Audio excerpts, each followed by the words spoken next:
پاکستان میں سب سے پہلے نبوت کا فیض کون لائے؟ پاکستان میں سب سے پہلے اللہ کی وحدانیت کے پیغام کون لائے؟ پاکستان میں سب سے پہلے قرآن کون لائے؟ پاکستان میں سب سے پہلے کلمہ طیبہ کی آواز کس نے پہنچائی؟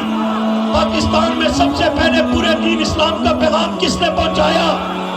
ٹھٹھا کے قبرستان کراچی میں آج بھی صحابہ آرام فرما ہے، 5 صحابہ شکارپور میں آرام فرما ہے، اور سکھر میں 7 صحابہ کی قبریں موجود ہیں، بکھر ملتان میں ایک صحابی آرام فرما ہے، ڈیرہ نواب بہاولپور میں صحابہ آرام فرما ہے، لکی مروت کلات خزدار میں صحابہ پہنچے، بنو کوہاٹ پشاور کو حضرت معاویہ رضی اللہ عنہ کے دور میں صحابہ نے فتح کیا۔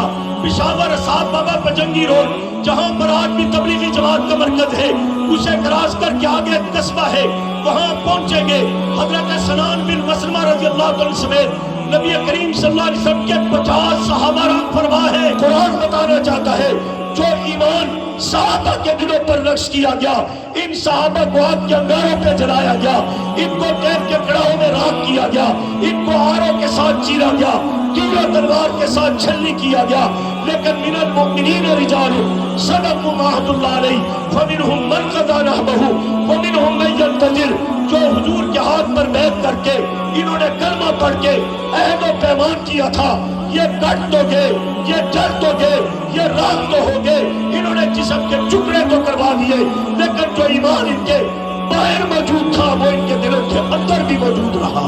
انہوں نے کہا تھا یہ آپ کا فیض، آپ کا دین یہاں رہے گا، باہر نہیں جائے گا، چند لوگ ماننے والے ہیں، آگے نہیں بڑھے گا، وہ 1.25 لاکھ افراد کلمہ پڑھ کے اس دین کو مان بھی چکے ہیں اور اپنی جان تک دینے کے لیے تیار ہو چکے ہیں۔ شہزادہ اہل سنت مولانا معاویہ اعظم صاحب حفظہ اللہ نے فلسطین کے مظلوم مسلمانوں کی داد رسی کرتے ہوئے اپنے ایمانی جذبوں کا اظہار کیا، اور میرے بعد انشاءاللہ قائد اہل سنت حضرت مولانا محمد احمد لدھیانوی صاحب دامت برکات عالیہ بھی بہت جلد آپ سے مخاطب ہوں گے۔ کچھ عنوان کو سامنے رکھ کر حالات اور موقع کی مناسبت سے انتہائی اختصار کے ساتھ چند معروضات آپ کے گوش و گزار کر کے اجازت چاہوں گا۔ امام الانبیاء حضرت محمد کریم صلی اللہ علیہ وسلم کی ذات ہو، آپ کے صفات و کمالات ہو، اللہ نے انہیں بے مثل و بے مثال بنایا، اور آپ کی سیرت طیبہ میں اس عنوان میں اللہ نے وسعت اور برکت اتنی رکھی ہے کہ اسے جتنا بیان کیا گیا شاید ہی کوئی عنوان اتنا بیان کیا گیا ہو۔ آپ صلی اللہ علیہ وسلم کی ولادت بسعادت سے پہلے سے لے کر آپ کی ولادت بسعادت تک، پھر آپ کی زندگی میں 63 سال، پھر آپ کے دنیا سے تشریف لے جانے کے بعد آج تک اور آئندہ قیامت تک یہ بیان ہوتے جا رہے ہیں۔ آج تک اس بات کا دعویٰ کوئی نہیں کر سکا کہ میں نبی کریم صلی اللہ علیہ وسلم کی سیرت کو مکمل بیان کر دیا ہے یا بیان کرنے کا حق ادا کر دیا ہے۔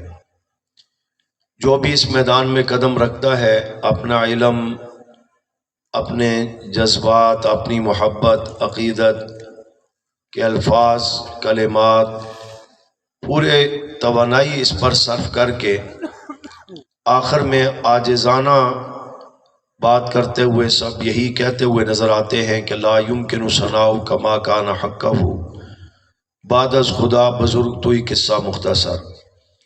اللہ کی ذات کے بعد اگر کسی کا مقام، شان، عظمت، فضیلت، رفعت ہے تو وہ حضرت نبی کریم صلی اللہ علیہ وسلم کی ذات گرامی کی ہے، اور بس۔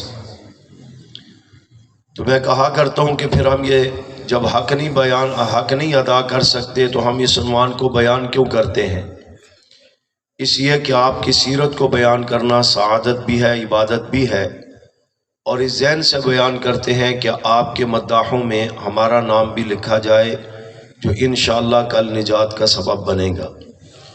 اور بالخصوص سیرت کا تذکرہ اس ذہن سے کیا جاتا ہے تاکہ آپ کی سیرت کو بار بار بیان کرنے، سننے، سمجھنے سے اللہ پاک ہمیں سیرت کو اپنانے کی توفیق عطا فرمائیں، جو اصل مقصود بالذات ہے۔ زور سے کہہ دے آمین۔ میں تھوڑا سا حصہ سیرت طیبہ کا عنوان کو سامنے رکھ کے عرض کرنا چاہوں گا۔ فیضان نبوت، آپ صلی اللہ علیہ وسلم کی یعنی کہ تعلیمات، آپ کی برکات، آپ کی تعلیم و تربیت کے نتیجے میں پھیلنے والا آپ کا فیض، اس کی نوعیت کیا ہے، وہ کتنا تھا اور کہاں تک گیا، کون کون لوگ اس سے متاثر ہوئے، صرف انسان متاثر ہوئے یا پورا جہان اس فیض سے متبرک ہوا، اس نے اثر لیا۔ اس بات کو دیکھا جائے تو یہ اتنا وسیع عنوان ہے کہ پوری دنیا میں اس وقت وہاں سے لے کر آج تک یا آئندہ دیکھا جائے تو جہاں بھی آپ کو اللہ کی وحدانیت، نبی کریم صلی اللہ علیہ وسلم کی نبوت و رسالت، آپ کی تعلیمات اور پھر آپ پر نازل ہونے والی کتاب قرآن کریم، صحابہ کرام اہل بیت الزام کی تعلیمات اور ان کی تربیت اور ہدایات کا پیغام یا پورا دین اسلام دیکھا جائے تو پوری دنیا میں، زمین و آسمان میں، درخت و شجر حجر میں، حیوانات میں، انسانوں میں، جنات میں، نباتات میں، اللہ کی ساری مخلوق میں جہاں جس جگہ پر آپ کو کوئی رحمتیں، برکتیں، سعادتیں نظر آتی ہیں، بلا مبالغہ وہ نبی کریم صلی اللہ علیہ وسلم ہی کی تعلیم و تربیت کا اثر، آپ ہی کی نسبتوں کی برکات اور آپ ہی کا فیض ہے جو پوری دنیا میں پھیلا ہوا ہے۔ اور اسے اللہ نے اپنے فضل سے اتنا مؤثر بنایا، ہر جگہ تک اسے پہنچایا کہ دنیا نے اس فیض نبوت کے چراغ کو بجھانے کی ہر دور میں کوشش کی، ہر موقع پر کوشش کی کہ کسی نہ کسی طریقے سے یہ فیض نبوت رک جائے، یہ چراغ نبوت بجھ جائے، یہ اسلام کی تحریک رک جائے، یہ اللہ کی وحدانیت کا پیغام جو ہے یہ رک جائے اور دین اسلام کا سلسلہ آگے بڑھنے نہ پائے۔ کفار نے، یہود و نصارہ نے اور مشرکین نے ہر طور طریقے اختیار کر کے اس پیغام کو، اس فیض کو روکنے کی کوشش کی، لیکن اللہ تبارک و تعالیٰ کی مشیت میں جو بات منظور تھی کہ اللہ نے آپ صلی اللہ علیہ وسلم کے پیغام کو بھی، آپ کے پروگرام کو بھی پوری دنیا کے اندر پھیلانا ہے، غالب کرنا ہے اور آپ کے فیض کو بھی پوری دنیا کے اندر پہنچانا ہے، اس کے لیے اللہ تبارک و تعالیٰ نے ان تمام رکاوٹیں ڈالنے والوں کو ہر سازش میں ناکام کیا اور آپ صلی اللہ علیہ وسلم کے فیض کو بھی جاری رکھا، آپ کے دین اور پیغام کو بھی پوری دنیا میں پھیلایا اور پہنچایا۔ اس کے لیے ایک طریقہ تو کفار نے یہ اپنایا تھا کہ آپ صلی اللہ علیہ وسلم کو مار پیٹ کر، آپ کے ساتھیوں کو ظلم و تشدد کا نشانہ بنا کر اس سلسلے کو روکا جائے تاکہ آپ کا فیض، آپ کا پیغام مکہ سے باہر نہ جائے۔ میں ربیع الاول میں پچھلے کئی دنوں سے اس پر ملی جلی گفتگو کر چکا ہوں، اسی کا خلاصہ میں عرض کروں گا۔ اور جب ظلم و تشدد کے ذریعے وہ آپ کے دین، آپ کی تعلیمات، آپ کے فیض کو روک نہ سکے تو پھر کفار نے دوسرا طریقہ اختیار کیا کہ آپ پر الزام تراشی، آپ کے صحابہ پر طعن و تشنیع اور آپ کو مختلف انداز میں طعنے دے کر ذہنی طور پر آپ کو پریشان کرنے، کبیدہ خاطر کرنے کی کوششیں کی گئی، جس میں مثال کے طور پر ایک موقع پر ایک واقعہ ہے، تفصیلی میں صرف اشارہ دوں گا۔ وحی کا سلسلہ رک گیا، 17 دن تک وحی نہیں آئی، اس کی تفصیلات قرآن پاک میں اور تفاسیر میں موجود ہیں۔ تو کفار نے جو آپ صلی اللہ علیہ وسلم کو طعنے دیے، اس میں سے ایک عورت نے یہاں تک طعنہ دے دیا کہ معاذ اللہ آپ کو آپ کے رب نے چھوڑ دیا ہے، اب یہ سلسلہ بس آپ کا یہاں ہی ختم ہو گیا، رابطہ ختم ہو گیا، سلسلہ ختم ہو گیا۔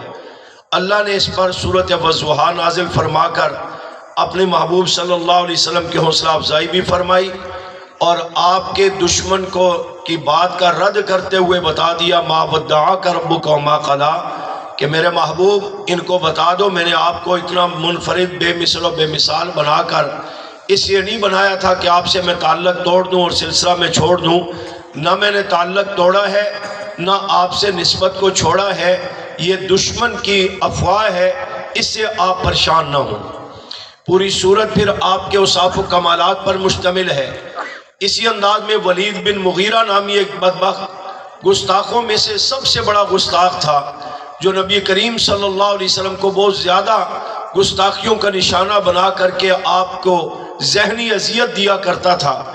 آپ نے اس کی شکایت بھی اللہ کی بارگاہ میں فرمائی تو اللہ نے سورۃ قلم میں اس گستاخ کی 10 خصلتیں 10 کرتوتوں کا ذکر کیا، عتل بعد ذالک زنیم تک، کہ یہ جھوٹا ہے، بد شکل ہے، لڑاکو ہے، اور اس طرح کی باتیں بتاتے بتاتے اللہ نے یہاں تک کہہ دیا کہ یہ حرام زادہ ہے، اس کی حیثیت تک بتا دی کہ اس کی نسل گندی ہے، اس لیے یہ آپ کی شان میں گستاخیاں کرتا ہے۔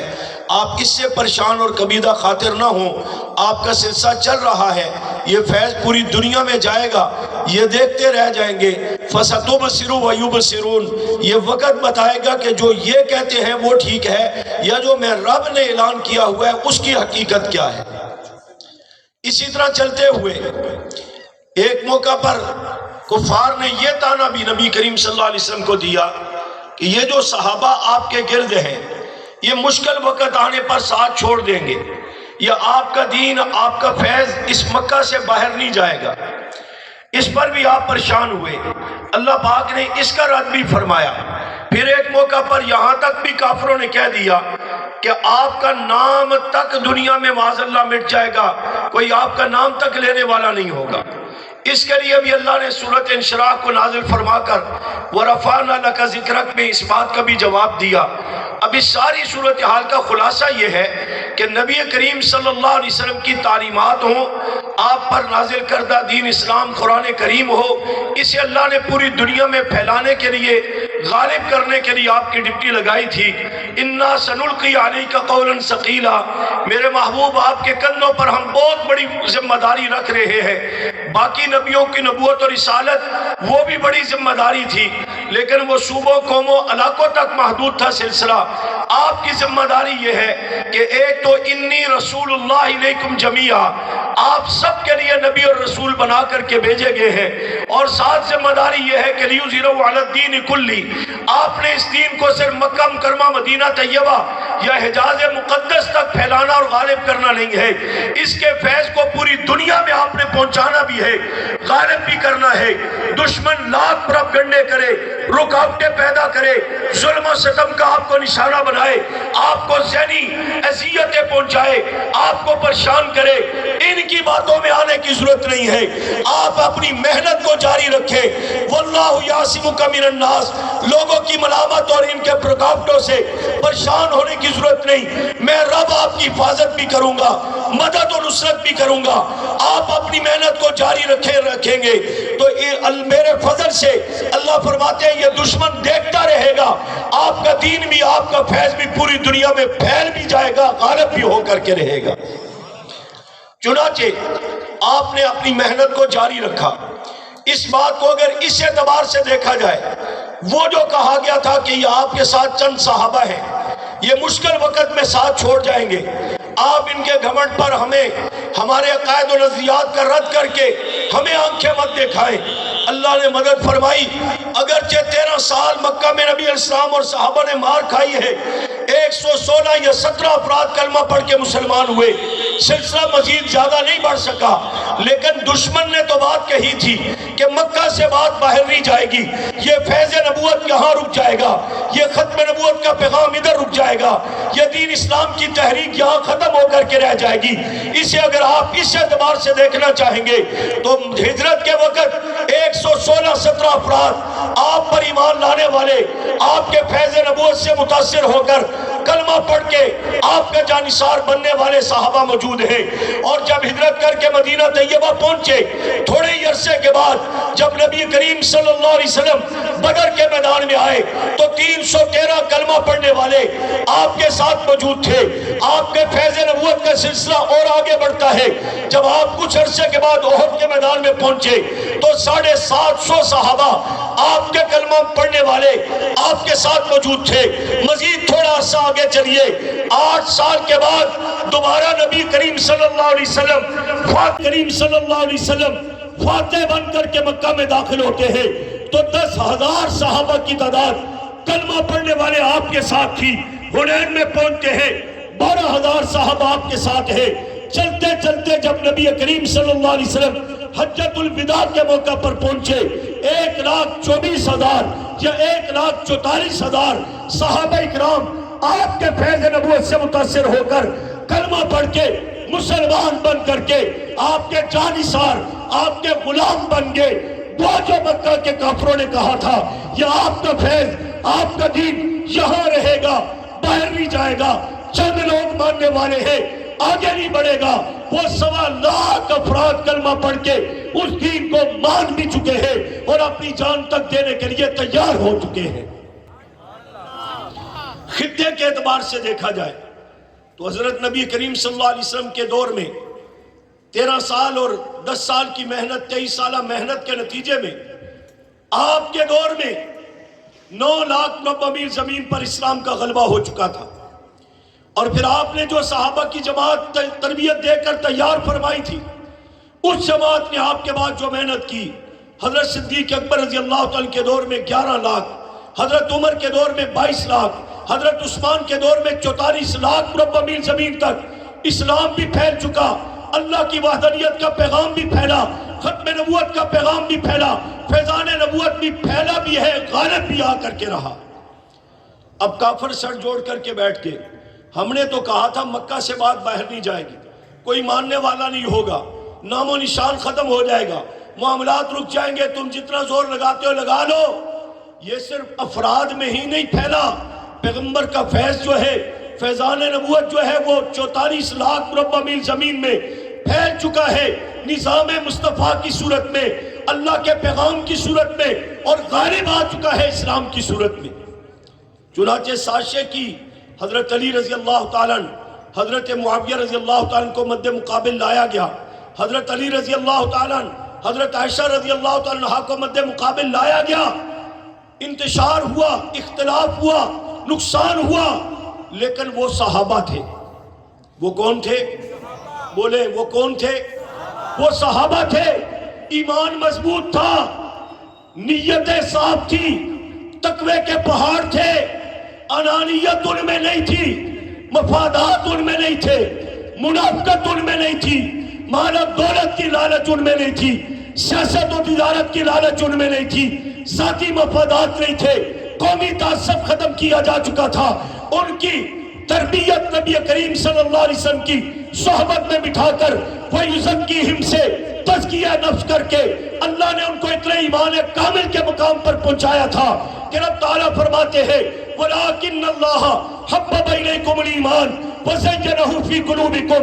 ایمان ان کے دلوں کی محبوب چیز بنا دیا. وَزَيَّنَهُ فِي قُلُوبِكُمْ، ان کے دلوں میں ایمان کو خوبصورت کر کے مزین کر کے ڈالا گیا. صرف ڈالا ہی نہیں گیا بلکہ پیوست کر دیا گیا. اولئک کتب فی قلوبہم الایمان، ان کے دلوں پر ایمان کو نشر کر دیا. اس لیے جملہ کہہ رہا ہوں، میرے اور آپ کے ماحول معاشرے میں اپنی بات کو مضبوط کرنے کے لیے ایک مثال دی جاتی ہے کہ میری بات کے پتھر پر لکیر ہے. کہنے کا مقصد یہ ہوتا ہے بات اتنی پکی اور اٹل ہے، نہ پتھر ٹوٹے نہ لکیر مٹے. جبکہ کاغذ پر لگائی گئی لکیر مٹ جاتی ہے، دیوار پر لگائی ہوئی لکیر مٹ جاتی ہے، ریت اور مٹی میں لگائی ہوئی لکیر مٹ جایا کرتی ہے. پتھر کی لکیر کہتے ہیں مٹی نہیں، کیونکہ پتھر سخت ہے. جبکہ غور کیا جائے اس پتھر کو سیمنٹ کی فیکٹری میں ڈالا جائے، وہ ریزہ ریزہ ہوگا تو وہ پتھر بھی مٹ جائے گا، لکیر بھی مٹ جائے گی.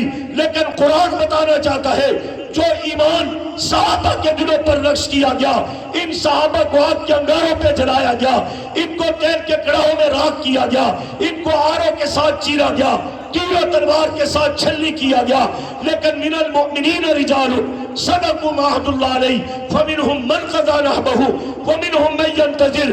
جو حضور کے ہاتھ پر بیعت کر کے انہوں نے کلمہ پڑھ کے عہد و پیمان کیا تھا، یہ کٹ تو گئے، یہ جل تو گئے، یہ راکھ تو ہو گئے، انہوں نے جسم کے ٹکڑے تو کروا دیے، لیکن جو ایمان ان کے باہر موجود تھا وہ ان کے دلوں کے اندر بھی موجود رہا۔ نعرہ تکبیر، عظمت صحابہ، کردار صحابہ، ان کے دلوں پہ اس ایمان کو نشر کیا ہوا تھا۔ یہ لڑائی جھگڑے، یہ دشمن کی سازش سے ہونے والے اختلاف اور مد مقابل آنے والی فوجیں ان صحابہ کے ایمان تقویٰ طہارت نیتوں میں کمزوری پیدا نہ کر سکے۔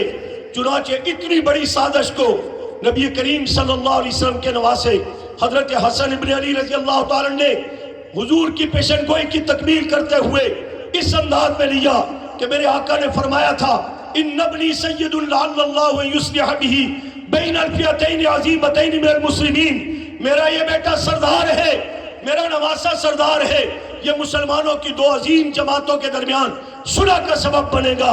چنانچہ حضرت حسن نے حضرت معاویہ رضی اللہ عنہ کے ہاتھ پر بیعت کر کے خلافت سے دستبردار ہو کر حضرت معاویہ کو اپنا خلیفہ مقتدی پیشوا مان لیا۔ امت دوبارہ متحد ہو گئی، متفق ہو گئی، کفر منجمد ہو گئی۔ حضرت معاویہ ڈنڈا لے کر کے پھر کفر کے پیچھے چلے تو 64,65,000 مربع میل زمین جو پوری دنیا کے 1,20,00,000 جغرافیہ کا نصف سے زائد حصہ بنتا ہے، اتنے بڑے خطے پر اسلام کو پھیلا بھی دیا اور نبوت کے فیضان کو پہنچا بھی دیا۔ برو بحر پہ چھا گیا، برو بحر پہ چھا گیا، کفر پہ ہا دیا، یہودیوں پہ ہا دیا، گستاخوں پہ ہا دیا۔ دشمن نے کہا تھا یہ بات مکہ سے باہر نہیں جائے گی، یہ دین آپ کا باہر نہیں جائے گا، فیضان نبوت باہر نہیں جائے گا، تعلیمات نبوت باہر نہیں جائیں گی۔ وہ پوری دنیا میں پہنچی یا نہ پہنچی؟ بلند آواز سے جس کو میری بات سمجھ آ رہی ہے، وہ پوری دنیا میں بات پہنچی یا نہ پہنچی؟ اسلام اور نبوت کا فیض پھیلا یا نہیں پھیلا؟ اور وہ افراد جو لے کر کے آنے والے تھے، ان صحابہ کو نبی کریم صلی اللہ علیہ وسلم نے جو اپنا فیضان نبوت ان کے سینوں میں منتقل کیا تھا، ان کے عقیدے نظریے میں، ان کے عمل و کردار میں منتقل کیا تھا، تعلیم اور تربیت کر کے وہ سراپا عکس نبوت بن کر، فیضان نبوت کا عکس بن کر، سراپا بن کر پوری دنیا میں پھیلے۔ ایک جملہ انہیں میرے آقا نے فرمایا تھا، بلغوا عنی ولو آیا، میرے دین کی ایک آیت، ایک روایت تم تک پہنچے، تم نے اسے پوری دنیا تک پہنچانا ہے۔ نعرہ تکبیر،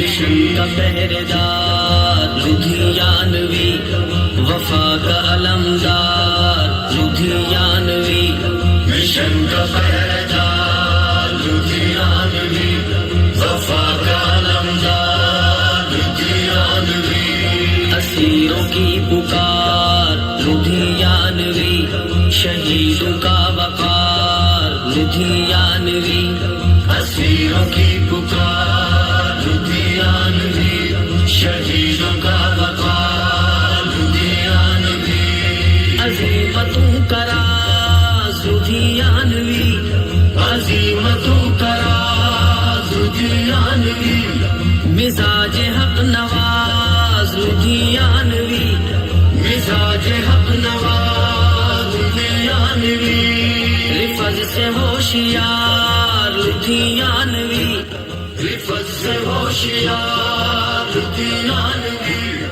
عدو پہ رب۔ وہ صحابہ پوری دنیا میں جس جگہ پر بھی گئے نبوت کے فیض سے اتنے مستفیض تھے کہ خود مثال بن کر کے انہوں نے ان پورے خطوں میں انقلاب پیدا کر کے حضور کے فیض کو پوری دنیا میں پہنچایا۔ میرے آقا صلی اللہ علیہ وسلم نے ایک جملہ فرمایا تھا، بلغوا عنی ولو آیا، میرے صحابہ میرے دین کے ایک آیت کے ایک روایت تم تک پہنچے، اسے پوری دنیا تک آپ نے پہنچانا ہے۔ دوسری روایت میں جملے ہیں جو حاضر ہیں ان تک بھی پہنچانا ہے، جو غائب ہیں ان تک بھی پہنچانا ہے۔ چنانچہ 1.25 صحابہ میں سے 10,000 صحابہ کی قبر مکہ مکرمہ مدینہ طیبہ میں ملتی ہے۔ باقی صحابہ کدھر گئے؟ پوری دنیا کے اندر نبوت کا فیض لے کر کے گئے۔ میں اگر پوری دنیا کا تذکرہ کروں کئی ممالک کے باقاعدہ کتابوں میں اس کی تفصیلات موجود ہیں، اس میں سے اپنے ملک پاکستان کی بات کرتا ہوں۔ آپ کو بتایا گیا پاکستان مسٹر جناح صاحب نے منایا، بڑی اچھی بات ہے، میرے اور آپ کے اکابر اور بزرگوں کی بھی قربانیاں ہیں، اگر جو ان کا ذکر کوئی نہیں کرتا، لیکن جب بات پاکستان میں اسلام کی آتی ہے، نبوت کے فیض کی بات آتی ہے تو آپ کو اسکول کی کتابوں کے ذریعے بتایا گیا کہ محمد بن قاسم رحمت اللہ علیہ سب سے پہلے پاکستان میں اسلام کا پیغام لے کر کے آئے. میں ان کی خدمات کو بھی خراج تحسین پیش کرتا ہوں. وہ صحابہ کی اولاد میں سے تھے، لیکن فیصل آباد کے مسلمانوں وہ 92 میں 52 ہجری میں گویا کہ ایک صدی کے بعد آئے، جبکہ پیغمبر کا فیض، پیغمبر کا دین اسلام پاکستان کی سرزمین پر سب سے پہلے سن 16 ہجری حضرت عمر رضی اللہ عنہ کے دور سے لے کر سن 42-43 ہجری حضرت معاویہ رضی اللہ عنہ کے دور تک سب سے پہلے پاکستان میں صحابہ خود لے کر کے آئے. سب سے پہلے کون لائے پاکستان میں اسلام؟ بلند آواز سے. پاکستان میں سب سے پہلے نبوت کا فیض کون لائے؟ پاکستان میں سب سے پہلے اللہ کی وحدانیت کے پیغام کون لائے؟ پاکستان میں سب سے پہلے قرآن کون لائے؟ پاکستان میں سب سے پہلے کلمہ طیبہ کی آواز کس نے پہنچائی؟ پاکستان میں سب سے پہلے پورے دین اسلام کا پیغام کس نے پہنچایا؟ ٹھٹھا کے قبرستان کراچی میں آج بھی صحابہ آرام فرما ہے، 5 صحابہ شکارپور میں آرام فرما ہے، اور سکھر میں 7 صحابہ کی قبریں موجود ہیں. بکھر ملتان میں ایک صحابی آرام فرما ہے. ڈیرہ نواب بہاولپور میں صحابہ آرام فرما ہے. لکی مروت کلات خزدار میں صحابہ پہنچے. بنو کوہاٹ پشاور کو حضرت معاویہ رضی اللہ عنہ کے دور میں صحابہ نے فتح کیا. پشاور اصحاب بابا پجنگی روڈ جہاں پر آج بھی تبلیغی جماعت کا مرکز ہے، اسے کراس کر کے آگے ایک قصبہ ہے، وہاں پہنچیں گے. حضرت سنان بن مسلمہ رضی اللہ عنہ سمیت نبی کریم صلی اللہ علیہ وسلم کے 50 صحابہ آرام فرما ہے. وہ پاکستان میں سوات کلام بحرین کا سیر کرنے نہیں آئے تھے، مری گھومنے نہیں آئے تھے، سیاست اور تجارت کرنے نہیں آئے تھے. وہ فیضان نبوت کو لے کر کے آئے. میں اگر یہ کہوں تو غلط نہیں ہوگا، آج آپ کے دروازے پر دستک ہوتی ہے، آپ باہر نکلتے ہیں، مقامی تبلیغی جماعت کے دوست کھڑے ہیں، آپ ان سے بات کرتے ہیں، جی کون ہے، کیا پیغام لائے ہیں؟ وہ کہتے ہیں جی جماعت آئی ہے، مسجد میں آ جائیں، دین اسلام کی بات ہوگی. لیکن اسی بات کو آپ تصور میں جب لے کے جائیں گے تو آپ کے دروازے پر دستک ہوتی ہے. باہر نکل کے دیکھتے ہیں تو کوئی نہ کوئی صحابی رسول کھڑا ہوا نظر آئے گا کہ میں مکہ مکرمہ مدینہ طیبہ سے آیا ہوں، کلمہ لے کے آیا ہوں، قرآن لے کے آیا ہوں، نبوت کا فیض لے کے آیا ہوں. گویا کہ ان صحابہ نے ہمارے گھروں تک، ہمارے دلوں تک، ہمارے دروں تک دین اسلام کو پہنچایا، فیضان نبوت کو پہنچایا، اور پوری دنیا میں اس کو پھیلا کر کے دنیا کفر کو پیغام دیا. تم جو کہتے تھے کہ پیغمبر کا نام بھی یہاں ختم ہوگا، فیضان نبوت بھی رک جائے گا، مکہ سے دین اسلام کی بات باہر نہیں نکلے گی.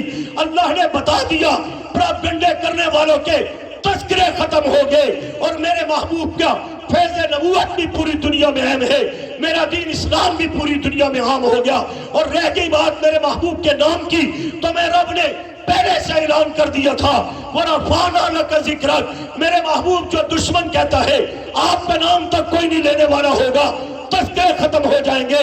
میں رب آج اعلان کر رہا ہوں کہ محبوب جہاں مجھ رب کا نام لیا جائے گا، دن ہو یا رات، زمین و آسمان، درخت و شجر حجر، جہاں جب جس وقت مجھ رب کا نام لیا جائے گا، میں اپنے نام کے ساتھ محبوب آپ کی خاطر آپ کے ذکر محمد کو بھی عام کر کے دکھاؤں گا.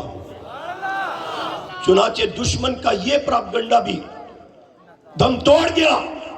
حضرت آدم علیہ السلام اپنے بیٹے سے کہتے ہیں کہ جب اللہ کی یاد کیا کرو، لا الہ الا اللہ کا ذکر کیا کریں گے تو محمد الرسول اللہ صلی اللہ علیہ وسلم کی ذات گرامی پر بھی درود و سلام پڑھنا.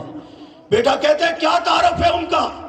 فرمایا تفصیلات کا مجھے علم نہیں، لیکن جب مجھے پیدا کیا گیا میری نظر عرش معلیٰ پر پڑی تو میں نے دیکھا لا الہ الا اللہ لکھا ہے، ساتھ محمد الرسول اللہ لکھا ہے. جنت میں نے ستونوں پر دیکھا لا الہ الا اللہ ہے، ساتھ محمد الرسول اللہ لکھا ہے. محلات پر دیکھا لا الہ الا اللہ ساتھ محمد الرسول اللہ لکھا ہے. حوروں کے سینوں پر دیکھا لا الہ الا اللہ لکھا ہے، ساتھ محمد الرسول اللہ لکھا ہے. فرشتوں کی پیشانی پر دیکھا لا الہ الا اللہ ہے، ساتھ محمد الرسول اللہ ہے. شجر طوبہ کے پتوں پر دیکھا لا الہ الا اللہ لکھا ہے، ساتھ محمد الرسول اللہ لکھا ہے. میں نے جدھر جدھر بھی دیکھا اللہ کے نام کے ساتھ محمد الرسول اللہ صلی اللہ علیہ وسلم کا ذکر ہے. بیٹے میں سمجھ گیا یہ اللہ کا کوئی محبوب برگزیدہ بندہ ہے کہ جس کا تذکرہ اللہ نے ہر جگہ پر اپنے نام کے ساتھ عام کر کے دکھایا ہے. مکہ والوں نے تو تانا بعد میں دیا، اللہ نے یہ اعلان، یہ ترتیب پہلے سے بنا دی، آیت بعد میں نازل ہوئی، اللہ نے اس معاملے کا اعلان پہلے سے کر رکھا تھا۔ اور دنیا میں دیکھا جائے آدم علیہ السلام سے لے کر عیسیٰ علیہ السلام تک جتنے نبی آئے، سب کی تعلیم میں، سب کی دعوت و ترتیب اور خطابت میں جہاں اللہ کا تذکرہ ہے وہاں رسول اللہ صلی اللہ علیہ وسلم کا تذکرہ ہے۔ تو رات کو کھولیں گے اللہ کے ذکر کے ساتھ نبی السلام کا ذکر ملے گا، انجیل کو پڑھیں گے اللہ کے ذکر کے ساتھ نبی السلام کا ذکر ملے گا، زبور کو پڑھیں گے اللہ کے ذکر کے ساتھ نبی السلام کا ذکر ملے گا۔ اور قرآن کریم کی تو کیا ہی بات ہے، الحمد سے لے کر والناس تک قرآن پاک کے 30 پارے، 540 رکوع اور 114 صورتیں، 6236 آیات، 6666 یہ اصول کافی کی روایت ہے، 6236 آیات۔ کوئی آیت ایسی نہیں جس میں کسی نہ کسی انداز میں اللہ کا ذکر ہے تو ساتھ محمد الرسول اللہ کا ذکر بھی ہے۔ اور اسی انداز میں آپ نمازیں پڑھتے ہیں، ہر نماز تو خالصتاً اللہ کی عبادت ہے، اس میں اللہ کے ذکر کے ساتھ نبی کریم صلی اللہ علیہ وسلم کا تذکرہ موجود ہے۔ درود پاک کی صورت میں حج عمرہ کریں گے اس میں بھی حضور کا تذکرہ ہے، درود السلام کی صورت میں یا حاضریوں کی صورت میں۔ اسی انداز میں آپ خطبے پڑھتے ہیں، خطبہ حجت الوداع ہو، خطبہ جمعہ ہو، خطبہ عیدین ہو، خطبہ نکاح ہو، خطبہ جہاد ہو، ہر خطبے میں اللہ کے ذکر کے ساتھ محمد الرسول اللہ کا ذکر ہے۔ دنیا جہاں میں جہاں جدھر بھی چلے جاؤ، جہاں اللہ کا ذکر ہوگا محمد الرسول اللہ کا تذکرہ موجود ہوگا۔ قبر میں بھی جائیں گے، قبر میں بھی جائیں گے، من ربک کا، من نبیک کا، من دینک کا، وہاں بھی اللہ کے ذکر کے ساتھ نبی کرم صلی اللہ علیہ وسلم کا تذکرہ ہے۔ کل قیامت کے دن بھی حوض کوثر پر جنت میں ساری تفصیلات، آسان ایک مثال دیا کرتا ہوں، وہ عرض کر کے بات کو اختتام کی طرف لاؤں۔ اذان کے لیے روایات میں بتایا گیا کہ 5 وقت کی جو اذان ہوتی ہے، فیضان نبوت بھی پھیل رہا ہے۔ کل میں نے اپنے بعد میں گفتگو کی ختم نبوت کے تحفظ کے حوالے سے، اس سے بھی آپ اس عنوان کے سامنے رکھے۔ انہوں نے ختم نبوت کو یہاں ختم کرنے کی کوشش کی اور ذلی بروزی انگریز کی بلی شیخ چلی اور بہت سارے امامت کے نام پر اور پتہ نہیں خلافت کے نام پر اور اسی انداز میں نیچریت کے نام پر اور مختلف لیبل لگا کر نبوت کے عنوان کو خراب کرنے کی کوشش کی۔ اللہ نے جس طرح محبوب کے تذکروں کو عام کیا، فیضان نبوت کو عام کیا، اس طرح ختم نبوت کو بھی زمین و آسمانوں میں ساری مخلوقات میں عام کیا ہے اور محفوظ بھی کیا ہے، اور قیامت تک یہ سلسلہ چلے گا۔ چنانچہ اذان کی مثال میں آپ دیکھ لیں، 5 وقت کی اذان ہوتی ہے، اس میں اللہ تبارک و تعالیٰ کا ذکر ہے، اشہد اللہ الہ الا اللہ، تو ساتھ نبی کریم صلی اللہ علیہ وسلم کا ذکر مبارک بھی ہے۔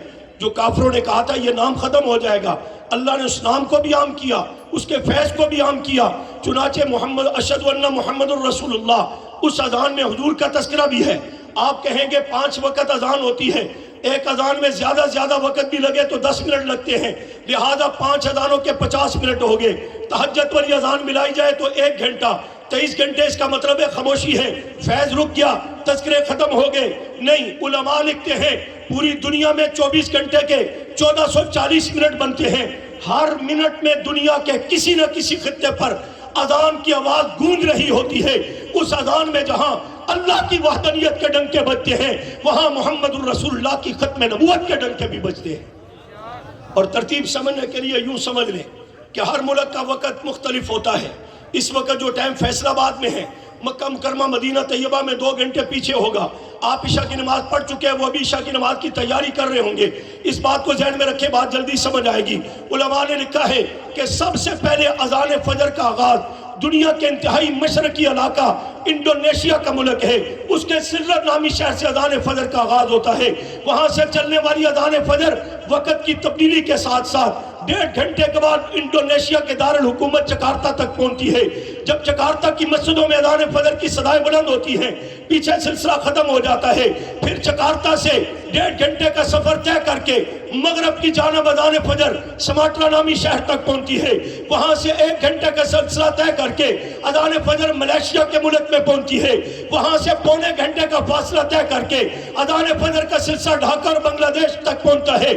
بنگلہ دیش کی مسجد کے میناروں سے ابھی صدائے اللہ اکبر بلند ہو رہی ہوتی ہے، وہاں سے سلسلہ چلتے ہوئے آپ کے پاکستان کے شہر سیالکوٹ اور ساتھ ہی سری نگر میں پہنچی ہے اذان فجر۔ سیالکوٹ اور سری نگر کا وقت ایک جیسا ہے۔ سیالکوٹ میں پاکستان میں سب سے پہلے اذان فجر کا آغاز ہوتا ہے، وہاں سے چلنے والی اذان فجر 40 منٹ کے بعد کراچی، گوادر اور کوئٹہ پہنچتی ہے۔ اس دوران پورے پاکستان میں اذان فجر کی صدائیں گونجتی ہے۔ پھر یہ سلسلہ پورے ہندوستان میں چلتا ہے۔ ابھی ہندوستان میں اذان فجر ختم نہیں ہو پاتی کہ افغانستان میں طالبان کی زبان سے صدائے اللہ اکبر، صدائے اشہد ان محمد الرسول اللہ بلند ہوتا ہے۔ سلسلہ مسقط کی طرف 1 گھنٹے کے بعد بڑھتا ہے، جب مسقط کی مسجدوں سے اذان فجر کی صدائیں بلند ہوتی ہیں تو سعودی عرب امارات، شارجہ، ابوظہبی، راس الخامہ، عجمان، ان سارے ممالک میں اذان فجر کا سلسلہ چلتا ہے۔ اور پھر مسقط سے اسکندریہ کی طرف، مسقط سے استنبول کی طرف 1 گھنٹے سے یہ اذان یوں بھی پھیلتی ہے۔ جب اسکندریہ کی طرف سلسلہ بڑھتا ہے، مغربی ترکی کنارے سے لے کر مشرقی ترکی تک 1.5 گھنٹے تک اذان فجر کی صدائیں گونجتی ہے۔ اس دوران امریکہ، صومالیہ، سوڈان، ان علاقوں میں اذان فجر ہوتی ہے۔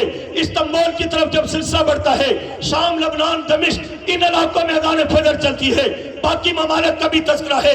فیصل آباد کے مسلمانوں، جملہ یہ بتانا چاہتا ہوں، وہ جو سلسلہ نامی شہر سے چلی تھی اذان فجر، 9.5 گھنٹے کا فاصلہ طے کر کے ابھی بحر اوقیانوس تک پہنچتی ہے کہ پیچھے سے اذان ظہر کا سلسلہ شروع ہو جاتا ہے۔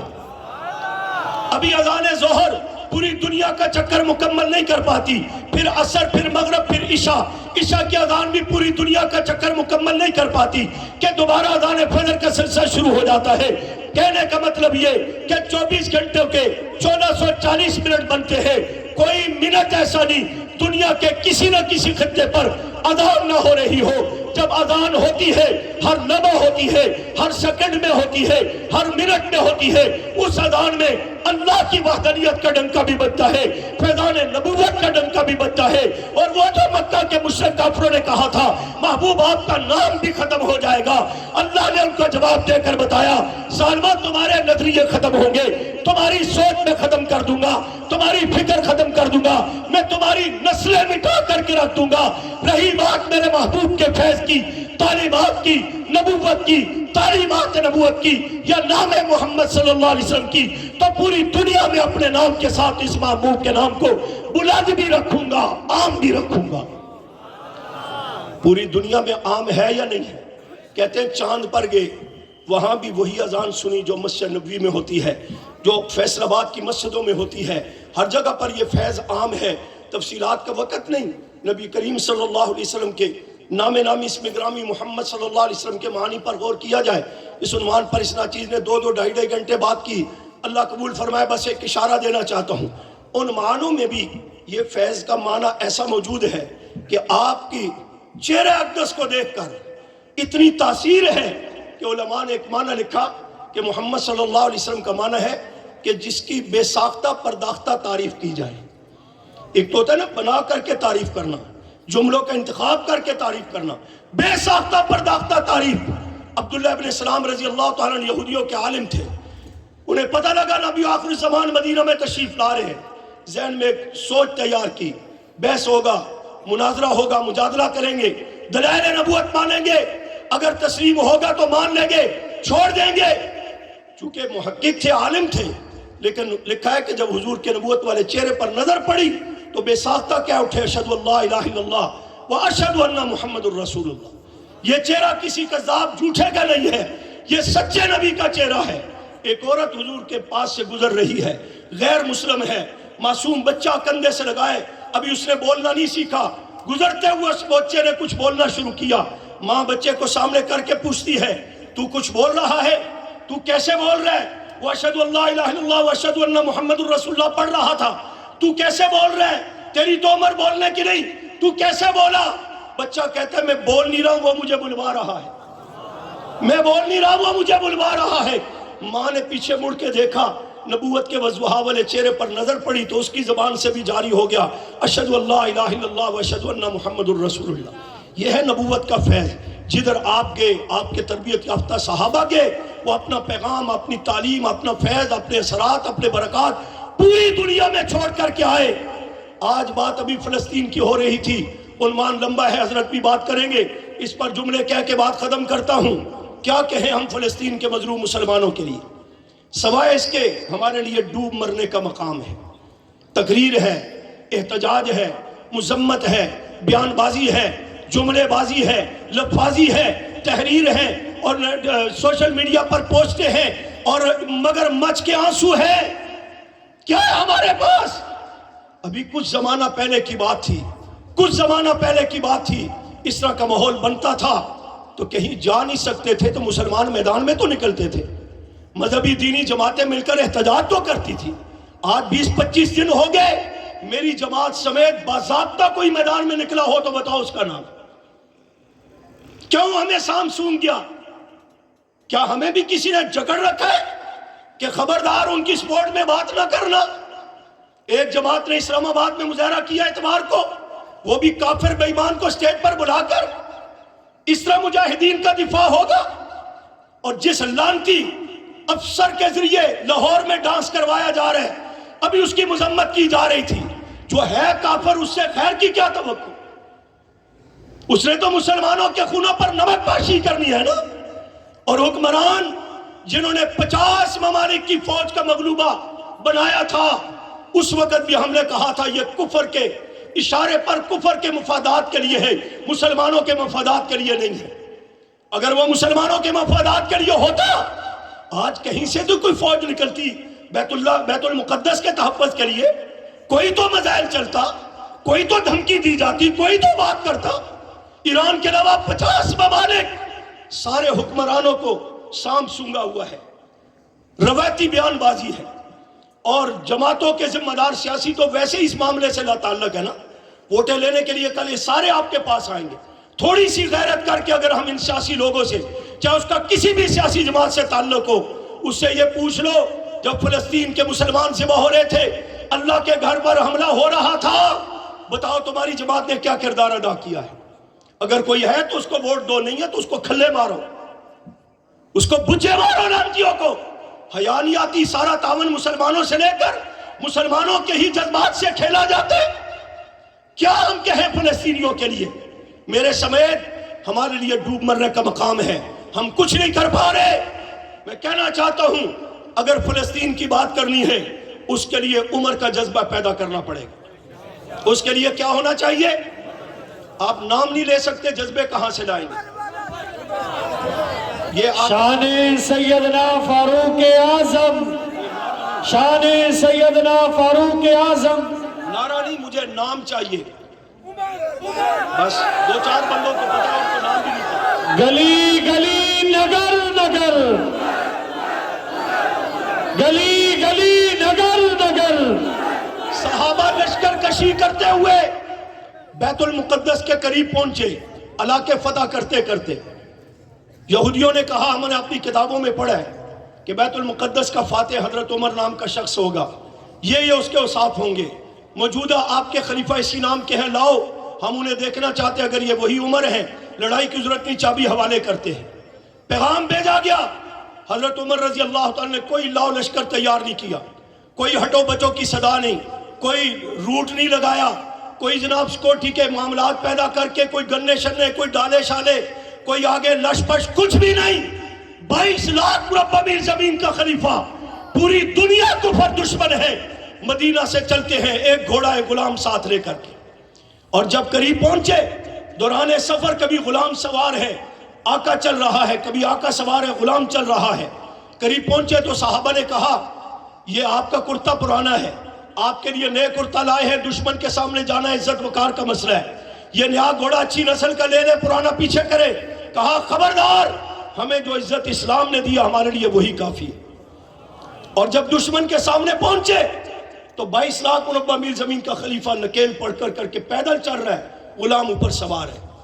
یہ نہیں کہا یہاں دشمن کے سامنے کا مسئلہ ہے، عزت پروٹوکول کی بات، ابھی نیچے اترو مجھے بیٹھنے دو. نہیں، جس کی باری تھی، جس کا حق تھا، وہ اس کو دیا. اور جملہ کہنا چاہتا ہوں علماء سے سمجھ لینا کہ یہ نہیں کہ حضرت عمر کو انہوں نے 2-4-10 دن رکھ کر کے ان کو دیکھا، اٹھنا بیٹھنا چلنا پھرنا اخلاق کردار معاملات، پھر فیصلہ کیا کہ یہ واقعی وہی عمر ہے. نہیں، روایات میں جو جملے ملتے ہیں، حضرت عمر پر دشمن کی نظر پڑی، سراپا اقدس کو دیکھتے ہوئے، حضرت عمر کا چہرہ مبارک دیکھتے ہوئے ٹانگیں کانپنے لگ گئی، اور جس کے پاس چابی بھی تھی، 7 بڑے کو گولی مار کر کے کہتا ہے یہ وہی عمر ہے جس کا تذکرہ ہماری کتابوں میں ہے، قبل اس سے کہ وہ کوئی قدم اٹھائے یہ چابی لو عمر کے حوالے کر کے آؤ۔ اس لیے میں کہتا ہوں اس وقت دنیا میں اربوں خربوں مسلمان اور لاکھوں کی تعداد میں مسلمانوں کی افواج موجود، مسلح افواج موجود، جوہری طاقت موجود، ایٹمی ہتھیار موجود، پوری دنیا میں اربوں خربوں مسلمان، ہر تیسرا بندہ مسلمان، لیکن بیت اللہ شریف بھی سازشوں کے نرغے میں اور بیت المقدس بھی کافروں کے نرغے میں، تنہا عمر فاتح بیت اللہ بھی، تنہا عمر فاتح بیت المقدس بھی۔ اس لیے میں نے کہا اگر اس پر بات کرنی ہے تو یوں چوں چوں موں موں کرنے کی ضرورت نہیں ہے، شپ شپ کرنے کی ضرورت نہیں ہے، اس کے لیے باقاعدہ منظم آواز اٹھائی جائے مل کر کے۔ اگر ان غیر مسلم ممالک کے مسلمان اتنی بڑی تعداد میں میدان میں نکل کر کے چلو وہاں جا نہیں سکتے، اپنے احتجاج نوٹ کروا رہے ہیں، پاکستانی کیوں خاموش ہیں؟ مذہبی جماعتیں کیوں خاموش ہیں؟ صرف بیان بازی سے کام نہیں چلے گا، بڑی تعداد میں کراچی سے مارچ چلایا جائے، اسلام آباد جا کر کے حکمرانوں کے دروازے پر بیٹھے، یا خود کچھ کرو یا ہمیں جانے دو، نہیں تو ہم یہاں سے نہیں اٹھیں گے۔ ہم دیکھتے ہیں کہ حکمران کیسے کوئی اعلان نہیں کرتے، اپنے معاملات کے لیے ہر پارٹی دھرنا دینے کے لیے تیار ہے۔ قبلہ اول کا تحفظ، اللہ کے گھر کا تحفظ، مسلمان کے خون کا تحفظ، جسے آقا صلی اللہ علیہ وسلم نے ایک مسلمان کے خون کے قطرے کو معارف الحدیث میں حدیث موجود ہے بیت اللہ سے زیادہ محترم مقدس قرار دیا ہے، آج وہ پانی کی طرح بہہ رہا ہے اور مسلمان تماشا دیکھ رہے ہیں۔ دعا تک کا اہتمام ہمارے لیے مشکل ہوا ہے، دعا تک کا اہتمام۔ چند مدارس میں قنوت نازلہ کا آغاز ہے، باقی ابھی سوچ رہے ہیں کہ پڑھیں یا نہ پڑھیں، یاد ہوگی تو پڑھیں گے۔ اس پر بیداری ہونی چاہیے نہیں ہونی چاہیے، توجہ ہونی چاہیے نہیں ہونی چاہیے۔ آسان بات اور سب سے وزنی بات کہہ کے جملہ بات ختم کرتا ہوں۔ اللہ کے ہاں نبی کریم صلی اللہ علیہ وسلم کے فرمان کے مطابق 2 قطرے بڑے وزنی ہیں، 2 قطرے بڑے وزنی ہیں، بڑے مؤثر ہیں۔ ایک شہید کے وجود سے نکلنے والا خون کا قطرہ، ایک گناہگار کے مسلمان مظلوم کے آنکھ سے نکلنے والا آنسو کا قطرہ۔ وہ اگر خون کے قیمتی قطرے بہا کر کے پوری دنیا مسلم کی نمائندگی کر کے فرض کفایہ بھی ادا کر رہے اور دنیا کفر کو ناکو چنے چبوا رہے، غور سے دیکھا جائے تو فلسطینی مسلمانوں کے کوئی ذاتی مفاد نہیں، نہ سیاسی مفاد ہے، نہ تجارتی مفاد ہے، نہ قومی مفاد ہے، نہ انہیں شہرت ہے، نہ انہیں اقتدار چاہیے۔ آج وہ اعلان کر کے کہہ سکتے ہیں ہمیں بھی باقی مسلمانوں کی طرح امریکہ برطانیہ جانے دو، اپنی زندگی گزارنے دو، عبد المطلب کی طرح کہہ دے رب کا گھر جانے رب جانے۔ ہم چند لوگ کیا کر سکتے ہیں؟ اگر وہ یہ کہیں کہہ بھی سکتے ہیں، جا بھی سکتے ہیں، لالچ دینے والوں کے رستے دروازے کھلے ہوئے ہیں، انہیں گمراہ کر سکتے ہیں۔ دیانتداری کی بات ہے، سوائے اللہ کے گھر بیت المقدس کی حفاظت کے ان کے مطمع نظر ان کے مفاد کوئی نہیں ہے۔ وہ اپنا سب کچھ لٹا کر، بچے قربان کر کے، بیویاں قربان کر کے، بزرگ قربان کر کے، اپنی جانیں دے کر، گھر بار تباہ کر کے، ملک تباہ کر کے، کاروبار تباہ کر کے ایک اللہ کے گھر کو یہودیوں بے ایمانوں سے بچانا چاہتے ہیں۔ صرف ایک مفاد ہے، اس کے لیے ان کے خون کا قطرہ وہ اتنا مؤثر ہے کہ اگر آپ دیانتداری سے غور کریں گے تو بات سمجھ آتی ہے کہ ہم سمجھتے تھے کہ فلسطین اسرائیل کے قبضے میں ہے، غزہ اسرائیلیوں کے قبضے میں ہے، باقی سارے مسلم ممالک آزاد ہیں، لیکن اس دور نے ہمیں بتایا فلسطین آزاد ہے، باقی مسلم ممالک جو ہے وہ امریکہ، برطانیہ اور اسرائیل کے قبضے میں ہے۔ کیونکہ وہ آزاد ہے، وہ اپنی بات کر رہے، وہ اپنا حق ادا کر رہے، اپنی جان دے رہے، دشمن کی جان لے رہے، سینہ سپر ہو کر دشمن کے مقابلے میں کھڑا ہے۔ فلسطین آزاد ہے، عرب سمیت باقی مسلم ممالک امریکہ کے غلام بن چکے ہیں، مغلوب ہیں، سارے ان کی گرفت میں ہیں، محصور ہیں، اور فلسطین آزاد ہے۔ اور ان کی آزادی ایمانی جد و جہد، ایمانی جذبہ اور وہ خون شہادت کے قطروں کا طاقت وزن ہے۔ اگر ہم ان جیسا خون دے کر یا ان کے ساتھ وہاں نہیں پہنچ سکتے، میں تقریر نہیں جھاڑ رہا ہوں، میں درد دل بتا رہا ہوں، روز کر لے تو بہت اچھا، نہیں تو ایک دن میں ایک مرتبہ یا ہر دوسرے دن 2 رکعت مار نفل پڑھ کے رسمی دعا نہیں کہ مولوی صاحب دعا کر رہے ہوتے ہیں یا اللہ فلسطینیوں کو مدد فرما دیا آمین، ادھر موبائل کانوں سے لگا ہے تصویر لے رہا ہے، کوئی یہ کر رہا ہے، کوئی وہ آمین یا آمین. خبردار، یہ مذاق ہے ان کے ساتھ، وہ خون کے قطرے بہا رہے ہیں. مجھے اور آپ کو تھوڑے دن، زیادہ دن نہیں، تھوڑے دن 2 نفل پڑھ کے آنکھوں سے نکلنے والے آنسو کے قطرے بہا کر کے دکھاؤ. میں اللہ پر بھروسہ کر کے کہتا ہوں چند دن بعد کایا پلٹ جائے گی، فلسطین آزاد بھی ہوگا، قبلہ اول کا تحفظ بھی ہوگا، اور اسرائیل کی قسمت میں مقدر میں بربادی تھی، وہ مقدر میں بربادی بن کر کے رہے گی، وہ عبرت کا نشان بن کر کے رہے گا. اس کے لیے کوشش کریں گے، آنسو کے قطرے نکالنے کی کوشش کریں گے. اس پر تو کوئی خرچہ تو نہیں، اس پر کوئی پرچہ تو نہیں، یا 4 شیڈول کی وجہ سے بھی شیعوں کو کافر کہہ دیا، یا فلاں یہ کر دیا جی، پاکستان کو یہ کہہ دیا، اس کو یہ کہہ دیا. اس پاکستان کے اندر ایرانی کیا کچھ نہیں کر رہا، ملک کے خلاف، فوج کے خلاف، امن کے خلاف، صحابہ کے خلاف ساری بدمعاشی، اس کو نکالنے کا کوئی اعلان نہیں. اور برادر اسلامی ملک افغانستان، وہاں کے مسلمانوں پر چند باتوں کے الزام لگا کر جی نکل جاؤ، ہر 2-4 سال بعد جی نکل جاؤ، تم جو پاکستانی ہو تم شرافت کے پہ کرو، شرم کرنی چاہیے تمہیں. نکالنا ہے تو پاکستان سے انڈیا کے بدمعاشوں کے نکالو، ایران کے بدمعاشوں کے نکالو، جو اسرائیلی یہاں پر 25,000 سے زائد تعداد میں پاکستان میں بیٹھے ہوئے ہیں، کاروبار کر رہے ہیں. نکالنا ہے تو ان بدبختوں کے نکالو، یہ تمہارے رشتہ دار لگتے ہیں. جب دیکھو مسلمانوں پر سختی، ان کے لیے آرڈر، ان کے لیے تمہارے قوانین حرکت میں آتے ہیں. کافروں کے لیے بھی کبھی کچھ کردار ادا کر کے اپنی آخرت بنا لو. اس کے لیے میں کہتا ہوں کچھ نہیں کر سکتے تو رجوع اللہ، آنسو نکال کر اللہ سے مانگو، اپنے ملک کے تحفظ کے لیے بھی، حرمین کے تحفظ کے لیے بھی، بیت المقدس کے تحفظ کے لیے بھی. کشمیر کے مسلمان ہو، غزہ فلسطین کے مسلمان ہو، یا دنیا کے کسی خطے کا مظلوم مسلمان ہو، اس کے حق کے لیے آنسو نکالو. صحابہ، اہل بیت، حضور کی ناموس کے تحفظ کے لیے کردار ادا کرو. ہم تھوڑا سا ہمت کر کے میدان میں نکلے، اللہ کی مدد آتے ہوئے دیکھو گے، کایا پلٹ جائے گی، صورتحال بدلے گی. اس محنت کے لیے تیار ہو؟ تو میں کہنا چاہتا ہوں اندھیروں سے کہہ دو ٹھکانہ اپنا کر لے. ہم نئے عزم کے ساتھ بنیاد ساحر رکھتے ہیں. وَمَا عَلَيْنَا إِلَّا الْبَلَاغُ.